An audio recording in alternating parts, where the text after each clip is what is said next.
Hello everyone and welcome back. I hope you're enjoying morning tea. Why don't you come a little closer? We've got a great conversation about to happen.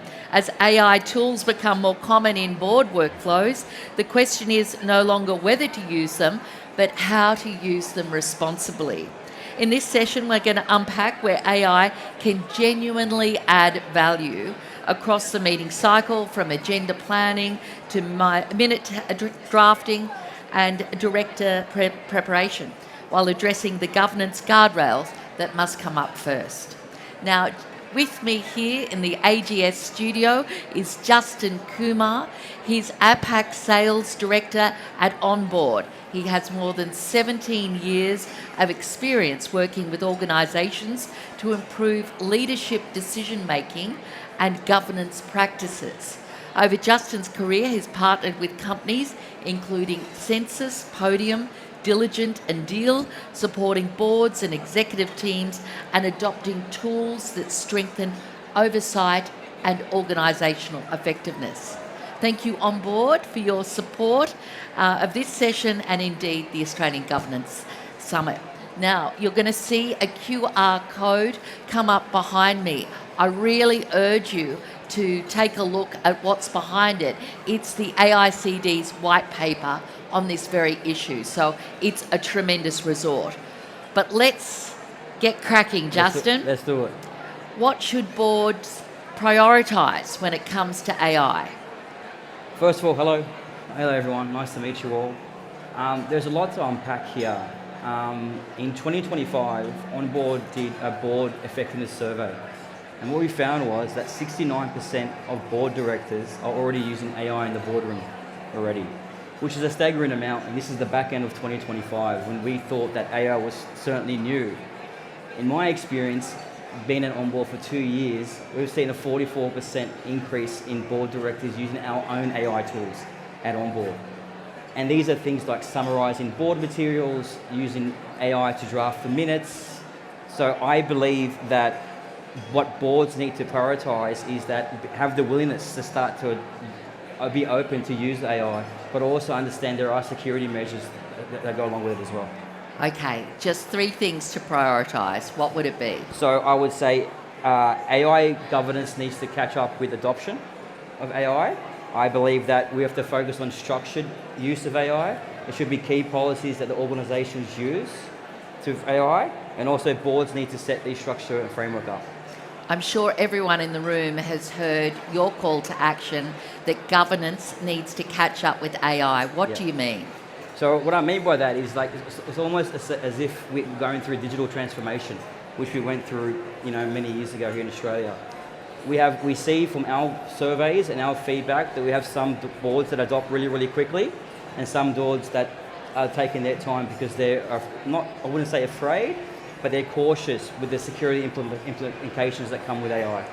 So I think the implication is that we have to be ready to adopt, but also understand there are safe measures, safe ways to use AI tools, like for example, OnBoard. Give us an example of some of those safe ways you're talking about. So there's 2 forms of AI. People get confused. There's open AI and there's closed AI. Open AI is obviously you go to ChatGPT and you search things up, and that's obviously not secure. The bell.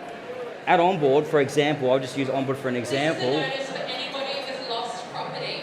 If you find or have any lost property, please visit the information desk. Thank you. Anyone lost anything? Give it a look. So closed AI is a form of AI that only talks within your information. So that is the secure way of using the tool, where it only talks to your information. So if you're doing things like summarising your pack, asking it to draft your minutes, it will only speak to your existing document. So that's the secure way you can prioritise your AI.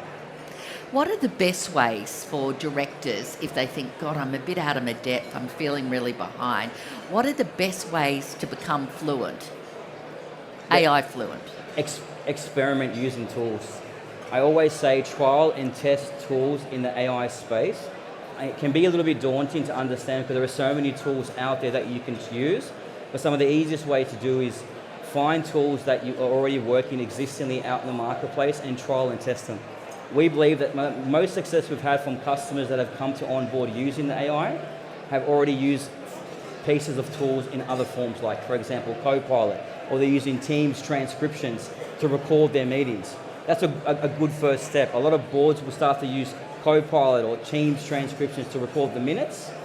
That's a small step, but experimenting, using it, that brings confidence, that builds a little bit of trust, and then also understanding what security implications are in place for your organization. And worst case, what are some of the security implications? Well, the worst case is that you use an open AI network and you upload your confidential information into it. So there could be a situation where you have an open AI ChatGPT and you upload your documentation, which is confidential in there, and that's a risk. And that's something that it can happen. But also, I always like to say is AI is great for process. We still need the human touch. AI cannot do critical thinking. We are there to review, to mark off, to sign, to approve. So we have to be careful how we use AI and to make sure it's from a closed AI perspective.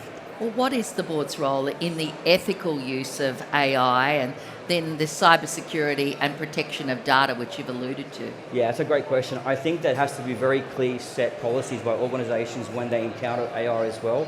I think the board's view is that what we found, we had a similar question asked in our readiness survey last year, and 41% of directors in Australia were not scared, but they were afraid to understand what the implications were if there was a security threat, cyber threat. So what you can do to mitigate that is that when you are engaging with AI tools to understand where is things like data retention. Do they have access to your data? Where is the data kept? Is it in Australia? Is it offshore? How is the tool transcribed? A very simple way to think about it, at OnBoard, we have automated minutes. We give the directors the freedom that once the meeting is finished, you can delete the recording and the transcript. That's a way we've allowed directors to feel more secure, so that transcript and recording is obviously gone. And also there's an option where you don't have to use the tool. Directors can turn it off. So they feel secure in themselves to ensure that they don't have to use the tool. When we think of risks, through innovation, we're encouraged to take some risks. Yeah, we are. And what risks should boards or could boards be embracing when it comes to AI? Well, I've said it a few times, but I've been in the governance sector for 6 years. In my 6 years, I haven't met one person that enjoys writing the minutes. Maybe there's someone here, I hope, but I haven't met anyone. If you are, please come to my booth here and let me know. And the reason why I bring that up is because at OnBoard, or even Diligent and other vendors, we help you record the meeting and transcribe the minutes. So yeah, that's a risk because it's recording your meeting, but the opportunity is that it saves you 2 weeks of time usually to write that information out. Even if it does 60% of what it's supposed to do, it's a risk willing to take, in my book. What are you excited about with what's coming up? Well, AI is changing every single day. I'm excited that in the last 6 months we've seen more boards that are more open and adopting AI tools. That's exciting. What's exciting for me is that obviously there's tools that summarize board packs. There's tools that do the minutes.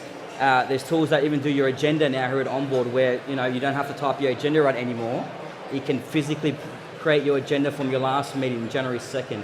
I'm excited that the AI is starting to be embedded in most governance meetings now, but I'm most excited about OnBoard because we have the AI suite. I have to mention at some point, probably. I just have one quick question Sure. to end off.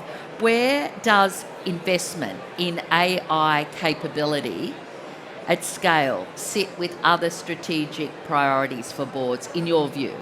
My view, it should be core, a core part of their core financial strategy.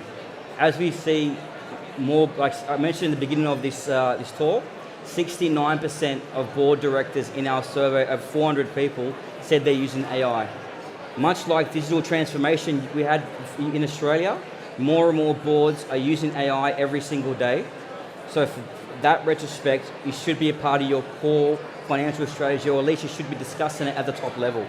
How does AI fit into our organization? and how do we go about it in a secure way.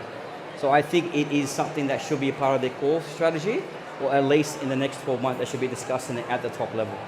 Thank you very much, Justin Kumar. Really appreciate it. Please join me in thanking Justin. No worries, thank you. We have 2 concurrent sessions coming up next. The Chair CEO Dynamic, how to build trust and deliver value. People are rushing off for that one. That'll be in the Darling Harbour Theatre.